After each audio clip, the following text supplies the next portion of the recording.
Oh, you're here. Hi, everybody. Thanks for coming back for part two of The Improbable Silence of Moony Burgess. Polly is independent, clean-cut and driven in her own way, quiet and stubborn and smarter than three of me. While other parents chased their kids along the strip at Freedom Beach, we knew right where Polly was, either at Bascom's Bikes or at the Quinn City Women's Business Center or the library.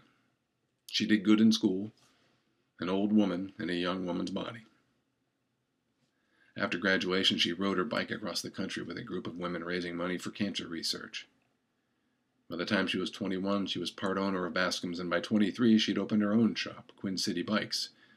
Now, at 25, she'd just signed the lease on a building that would increase the size of her shop threefold. Her intensity has always made me a little nervous. And though I'd moved in weeks ago, my new townhouse was still cluttered with boxes and furniture. "Dad?" Polly called through the screen door. "You've done wonders with this place." She wore her hair pulled back, which made her face seem sharper than it was. Cycling made her lean, but since she'd started dating Lewis, she'd been lifting weights, and her arms were taut. She lifted a few boxes and set them down in precarious stacks.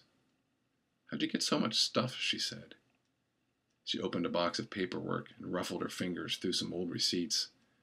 She opened another and ran her hands over a jumble of knickknacks that I didn't remember buying. "Just collected stuff along the way," I said. I showed her around my standard Quinn City townhouse, living room and kitchen downstairs, bedrooms up. The apartment I'd lived in before this had burned. Though my wing hadn't been touched, my stuff still reeked of smoke.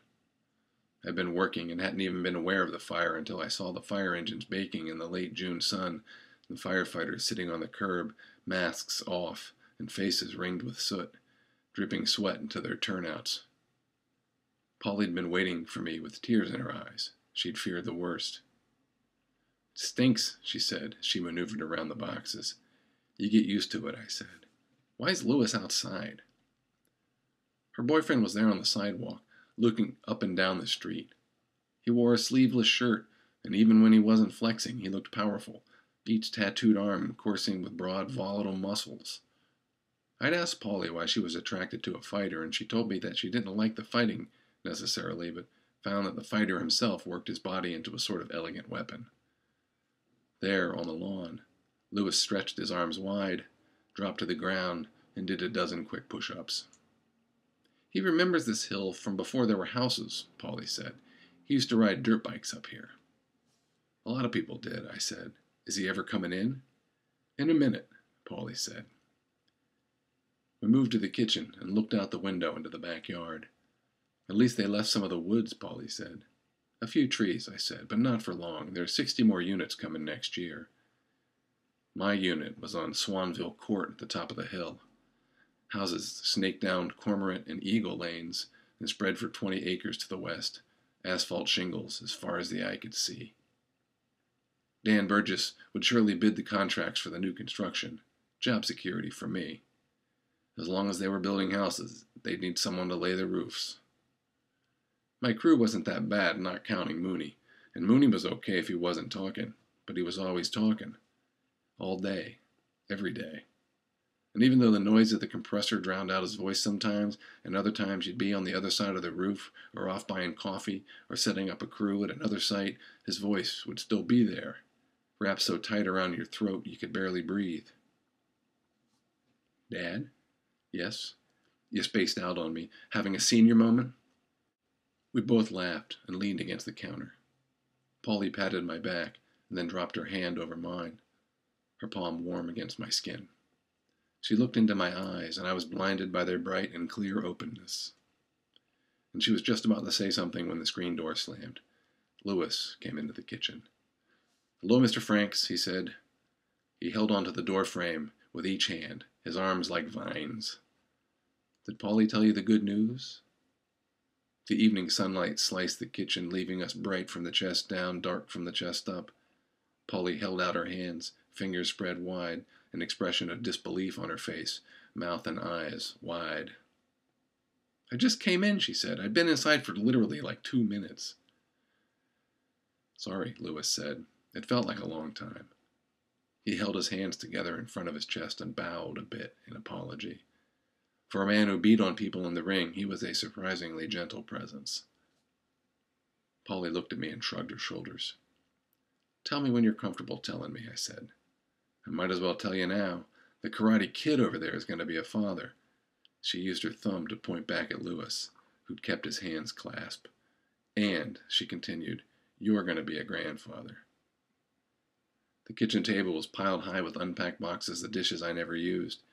I moved from the counter and set my hands on top of one of the boxes and fiddled with the lid and shuffled from foot to foot and tried to think of the right thing to say that might express the blaze of hope and love coursing through me, and fear too. My mouth, seemingly of its own accord, opened and closed. Polly, because she knows me, laughed. "The appropriate response," she said, "is congratulations." "Of course," I said to her, "of course, congratulations." We moved toward each other and hugged there, in the divided evening light. "You're the first person we've told. Not even your mother?" "Tonight," she said, "over dinner." I took Lewis's hand, my two hands barely covering his massive paw. "You'll both make excellent parents," I said.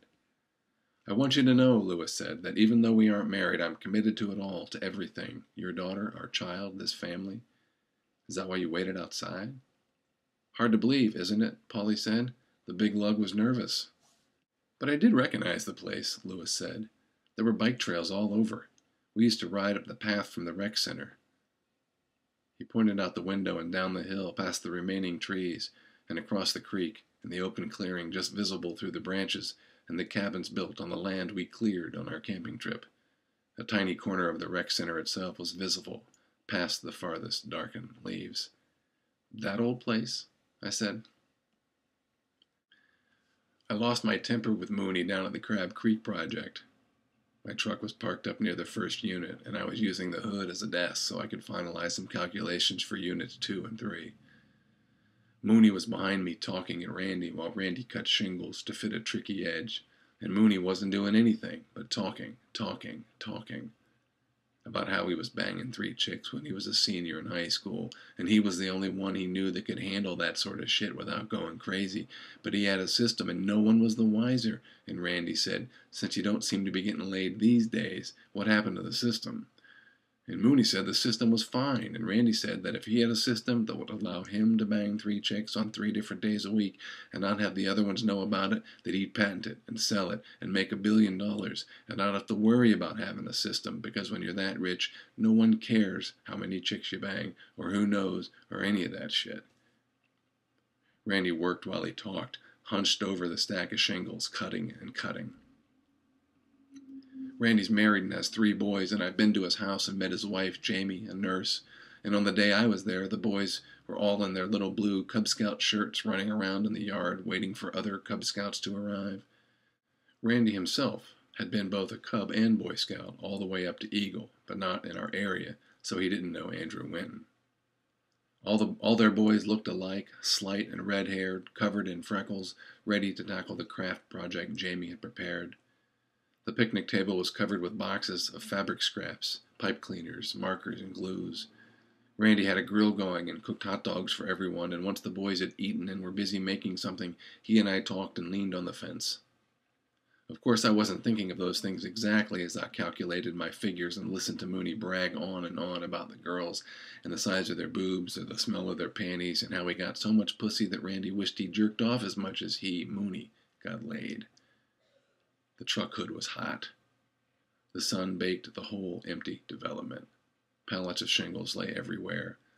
Dusty, unpaved roads, compressors humming, nail guns popping, Randy's knife grating against the shingles, and Mooney saying, "All them other fags couldn't keep up with me," and then me turning and saying, "For the love of Christ, will ya fucking shut the fuck up for one fucking second?"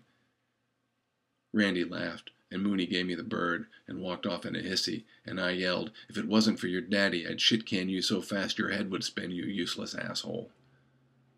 My words soared out over the whole site. Everyone heard them. All the guys on the roof, and the ones with different crews working on the siding and the windows. Randy lit up a cigarette and said, "That ain't the first time someone told that guy to shut up." I didn't respond. What more was there to say? He'd simply worked my last nerve with his chatter. Why did I start to think about Andrew Winton then? His name was in my throat, a lump, and even though I'd barely thought of him in years, he was a successful and upstanding member of the community, a fine church-going man, successful at finance, overflowing with loving relations in his nuclear and extended families, and he still reached into my sleeping bag in the haze of the blue tent, the creek trickling beyond the nylon walls, and I was rejecting him once, twice, 3 times. The exact order of the event, how he reached into my sleeping bag, or how he eventually tried to make me reach into his, how it all unfolded, is muddled with the dreams I had that night of dogs running beside me, slippery black shapes that move like seals. I finished my calculations. Mooney was off talking to someone else about how much of an asshole I was, not even trying to lower his voice. But Mooney couldn't bother me. Mooney was nothing. On the way home, I passed the rec center. A group of children were getting off a bus and their parents were waiting, cars lined up, ready to take them home. The turnoff for Bayview was another half-mile up the road. There, the land was cleared and a massive brick wall curved into Bayview luxury development, the streets wide, the parking spaces numbered, a bank of mailboxes at each corner. There was nothing there or in my entire life that should have reminded me of Andrew Winton. For a brief moment, near the apex of the hill that I once viewed from Andrew Winton's personal tent, I caught a tiny glimmer of the bay to which our development owes its name, a thin strip of silvery blue that disappeared as soon as it appeared. There were no cormorants or eagles or even gulls. The townhouses reminded me of the old photos of coal mining towns, blocks and blocks of identical structures cut into the sides of mountains. Thanks a lot. Part 3 tomorrow.